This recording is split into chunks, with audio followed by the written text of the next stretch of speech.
Shabbat Shalom. This week, the Torah portion, the book of Leviticus, ends with a double portion called Bahar Bechukotai. Bechukotai is the last portion in the book of Leviticus. The word itself, Bechukotai, means in my laws, but the portion begins, Im Bechukotai Telchu, if in my laws you shall walk. Then the Torah goes on to describe all these wonderful blessings that come our way. So if we follow God's laws, the Torah is telling us we're going to lie down in our land, we're going to be safe, we're going to have great harvest, we're going to have all these wonderful blessings if we follow God's laws. That's the word.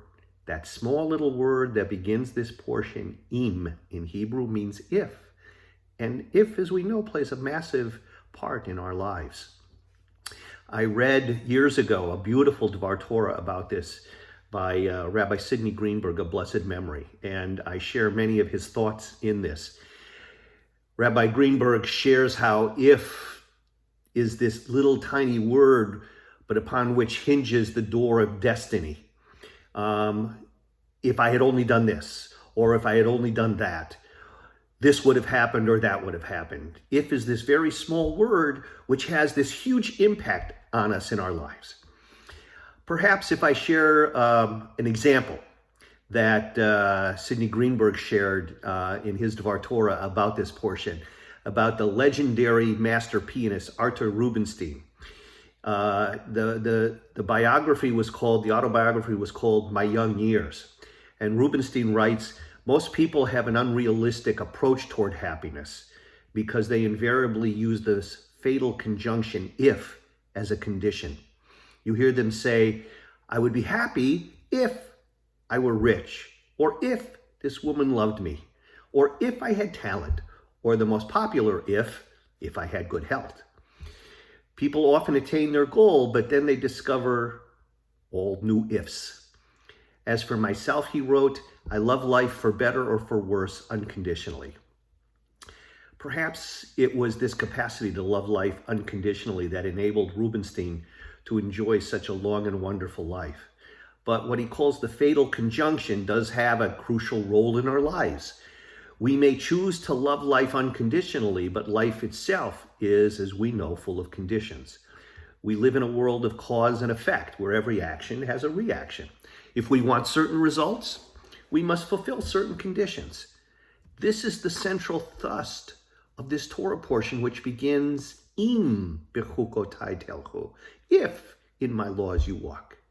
If you follow the commandments, then there's fulfillment, there's serenity, and as the portion says, you shall lie down and none shall make you afraid.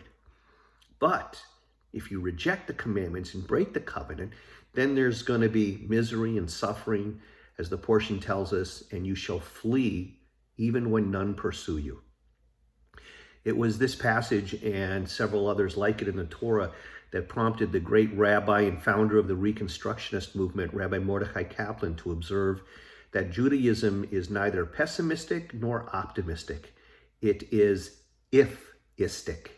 It tells us what we can make of our lives if we fulfill certain conditions. We live in a world that's not haphazard. It's a universe governed by laws, both in the physical and moral realm. If we want to harvest, we have to plant seeds. If we want friendship, we have to be a friend. We have to perform acts of friendship. If we want to live peacefully, we have to live morally. If we want good health, we have to follow a program of diet, exercise, and especially now during this time of seclusion because of COVID-19, we must practice and continue to practice social distancing, wearing face masks, washing our hands, and yes, still limiting the extent to which we can venture out into the community with others.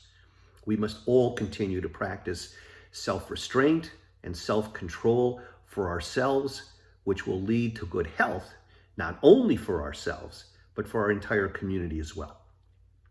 To be sure, there are some ifs over which we have no control. But in so many crucial areas of life, we and we alone do have control. This is one of those times. God so fashioned us that we cannot betray our highest principles with impunity. And those principles we have spelled out over and over again. pikuach nefesh, to save lives. Ahavta et reacha kamocha, to love others as you love yourself. We can't jeopardize other people's health by venturing back out into society in large groups and gatherings. We still need to wash our hands and wear the face masks.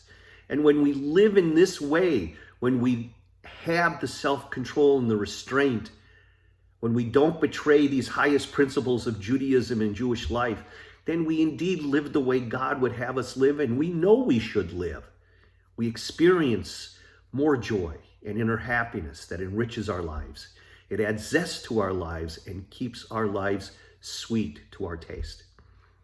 I know it's hard, but this is what's demanded of us. It's worth noting that the Hebrew word for life is also a four-letter word. It's chaim. But unlike its English counterpart, which has that little word if in the middle of it, the Hebrew word for life has two yuds in the middle. And two yuds, in case you forgot, spells one of the names of God. If we put God at the center of our lives, we can meet any contingency without being defeated or overwhelmed. Then can we live life with the certainty that life has meaning, has purpose, and unlimited possibilities for fulfillment. I pray that all of you continue to stay safe and will practice the control, the self-restraint that's needed. Will live with the Jewish values in mind of watching out for one another. For Kol Yisrael Arevim Zeh Bazeh. All of Israel is responsible for one another. Let's look out for each other and not only ourselves in this time. Shabbat Shalom.